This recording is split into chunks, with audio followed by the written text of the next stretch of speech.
4 मई को, और आज तारीख कौन सी है? 29 तारीख है। अब समय कितना बचा है? 4 दिन बचा है। पहली अपील मेरी आप सभी लोगों से यह है कि अब पूरा का पूरा 4 दिन, जैसे यहाँ पर मंच पर बैठे हुए लोग शालिनी कनौजिया जी के लिए परिश्रम और प्रयास कर रहे हैं, वैसे सब लोग आप भी कमल का फूल खिलाने के लिए, शालिनी जी को जिताने के लिए, पार्षदों को जिताने के लिए 4 दिन का मैं आपका समय मांगता हूं। देंगे 4 दिन का समय? जो लोग देंगे जरा हाथ उठाइए, जरा देंगे ना? अगर आपने 4 दिन का समय दे दिया तब तो कोई संशय नहीं है। जो दिनेश जी कह रहे थे कि यहाँ फिर सपा और कांग्रेस की जमानत जब्त होने से कोई रोक नहीं सकता, यहाँ बसपा वाले भी लड़ रहे हैं, बता रहे हैं उनका कहीं कुछ अता पता नहीं है। तो यहाँ कमल का फूल खिलाना है और विरोधियों की जमानत जब्त कराना है।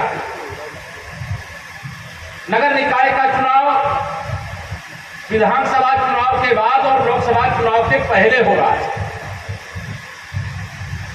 आप जब भी कमल का बटन दबाए हैं, भाजपा को जिताए हैं, चाहे वह रायबरेली हो, चाहे उत्तर प्रदेश के 75 जिले और देश के 543 संसदीय क्षेत्र, चारों तरफ एक ही आवाज गूंजती है, भाजपा का मतलब विकास और सपा बसपा कांग्रेस का मतलब बर्बादी, भ्रष्टाचार।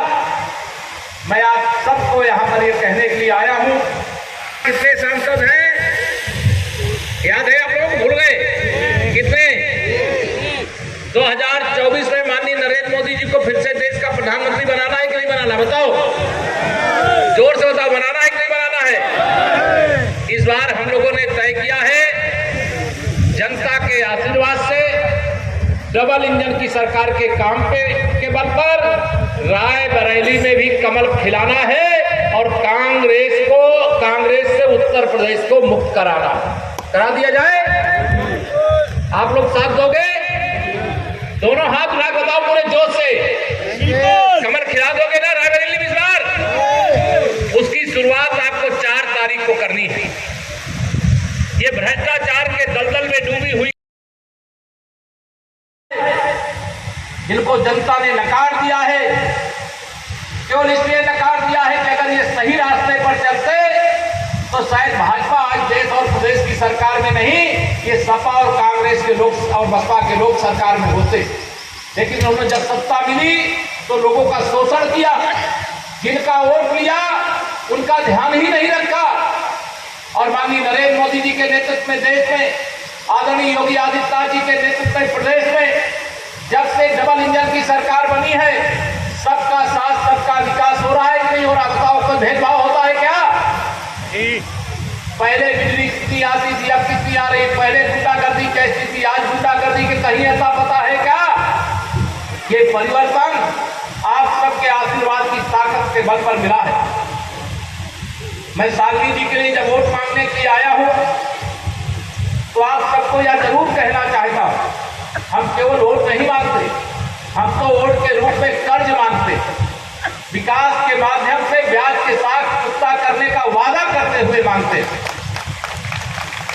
अभी जो विकास देख रहे हैं आप, अगर मैं 2014 के पहले की रायबरेली को देखा और 2017 के पहले की रायबरेली को भी देखा, यहाँ विकास के नाम पर पैसा आता था, भ्रष्टाचार की भेंट चढ़ जाता था, गरीब प्रतीक्षा करता रहता था, किसान प्रतीक्षा करता रहता था, मजदूर प्रतीक्षा करता रहता था, नौजवान प्रतीक्षा करता रहता था।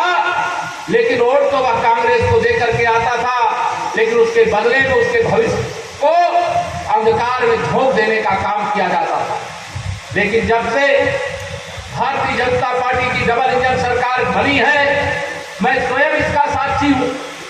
आप बताइए, भाजपा की सरकार बनने के पहले रायबरेली में जैसी सड़कें अब आप देख रहे हो, कुछ होंगी गड़बड़, मैं नहीं कह रहा हूं, लेकिन अगर हमने 6 साल की सरकार में रायबरेली का ऐसा चित्र बदला है तो आप भरोसा रखिए, अभी तो हम लोग आप ही सबके आशीर्वाद से 2023 में खड़े हैं। आजादी के अमृत महोत्सव वर्ष से आपने हमारी फिर से उत्तर प्रदेश में सरकार बनाई है। और 2047 में आजादी का शताब्दी वर्ष 100 साल पूरा होगा। मुझे पूरा विश्वास है अगर हम ईमानदारी से देशवासियों की सेवा करेंगे तो देश में और प्रदेश में भारतीय जनता पार्टी का कमल खिला रहेगा। और भारतीय जनता पार्टी का कमल मतलब विकास की गारंटी है। मैं आप सब लोगों को आज यहाँ पर यही निवेदन करने के लिए आया हूँ। मुझे ये बताया गया है जैसा कि शालिनी जी के बारे में एक पढ़ी लिखी योग्य प्रत्याशी भारतीय जनता पार्टी ने दिया है। अब आपको ये भी अधिकार रहेगा अगर शालिनी जी को कोई काम करने में समस्या आएगी तो ना यहाँ से लखनऊ दूर है और ना लखनऊ से रायबरेली दूर है। मंत्री परिषद के अंदर आपके जिले का प्रतिनिधित्व है, आपकी यहाँ पर भारतीय जनता पार्टी की विधायक है। मेरा भी रास्ता यही है, जब मैं लखनऊ से प्रयागराज जाता हूँ, कौशाम्बी जाता हूँ तो बिना रायबरेली का दर्शन किए नहीं जा पाता। इसलिए ये वादा जरूर मैं करके जाऊंगा कि शालिनी जी को अगर आप वोट दे करके यहाँ भारी मतों से विजयी बनाने का काम करेंगे तो हम आपको विश्वास दिलाते हैं रायबरेली सदर के विकास में कोई कमी नहीं रहने देंगे। जो भी जरूरत पड़ेगी उसके लिए खजाना खुला रहेगा। ये आप सबको भरोसा दिलाना चाहिए। हमारे वार्ड के प्रत्याशी भी आप पर खड़े, कोई भी सदन हम अगर विधानसभा में है, अगर विधानसभा में हमारे पास बहुमत नहीं होगा तो सरकार नहीं चला। इसी प्रकार से अगर शालिनी कनौजिया जी के पास अपने नगर पालिका में बहुमत नहीं होगा तो क्या वो अपनी सरकार को ठीक ढंग से चला पाएंगी? क्या Bharatiya Janata party triple engine सरकार का निवेदन लेकर के आपके पास आई और आप सब से अपील भी करना चाहता हूं। नगर पालिका रायबरेली से शालिनी कनौजिया जी, जलमऊ हमारी नगर पंचायत है, वहां ब्रजेश दत्त गौड़ जी, लालगंज से श्रीमती उमा पांडे जी, महाराजगंज से सरला साहू जी, बछरावा से सुरेंद्र सिंह जी, ऊंचाहार से ममता जायसवाल जी, सलोन से श्री परवेश कुमार पटेल जी, सदेपुर से श्री ओम प्रकाश मौर्य जी, नसीराबाद से श्रीमती अलीसा बानो जी, शिवगढ़ से श्रीमती सुमन जी। ऐसे नगर पालिका और नगर पंचायत के जो हमारे प्रत्याशी हैं, आज इस मंच से उन सबको जिताने की मैं विनम्र अपील करता हूं। और आज जब मुझे रायबरेली बुलाया गया, अभी दिनेश जी हमको बताने लगे कि जहां पर बुलाया गया है वहां आपके परिवार के लोग ज्यादा रहते हैं। मैंने कहा चलिए भाई अच्छा, इसी बहाने आप सबके बीच में मुझे आने को मिल गया।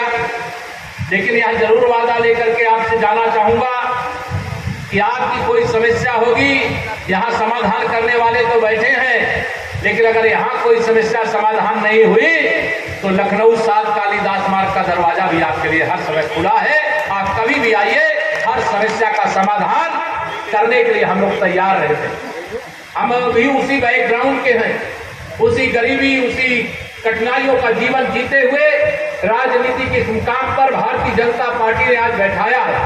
अगर आज देश में माननीय नरेंद्र मोदी जी और प्रदेश में आदरणीय योगी आदित्यनाथ जी के नेतृत्व की सरकार सफलतापूर्वक चल रही है तो उसमें सबसे महत्वपूर्ण योगदान आप सब लोगों ने देने का काम किया है। मैं इसकी आप सबकी प्रशंसा करता हूं। लेकिन यह जरूर कह करके जाऊंगा, मैं जब चुनाव में आया था, मैं नहीं जानता अदिति जी को याद है कि नहीं, आप सब में से कई लोग रहे होंगे, मैंने उस समय कहा था 100% वोट में से 60% वोट हमारा है। कितना? 100 में 60 हमारा है, 40 में बंटवारा है, बंटवारे में भी हमारा है। और आज मैं नगर पालिका के चुनाव में कहना चाहता हूं 100 में से 75% वोट भारतीय जनता पार्टी का है। 100 में से 75% वोट हमारा है, 25% में बंटवारा है और बंटवारे में भी हमारा है। क्यों हमारा है? क्योंकि हमने सबका साथ, सबका विकास किया है, हमने कोई भेदभाव नहीं किया है। भारतीय जनता पार्टी ने जिन्हें प्रत्याशी बनाया है उनकी योग्यता को लेकर के आपको कोई सवाल है क्या? किसी को? आप प्रत्याशी से संतुष्ट हो तो हाथ उठा के आशीर्वाद दो। दोनों संतुष्ट हो ना? हमारी प्रत्याशी शालिनी कनौजिया जी दोनों हाथ उठा के आशीर्वाद देने, एक बार और आशीर्वाद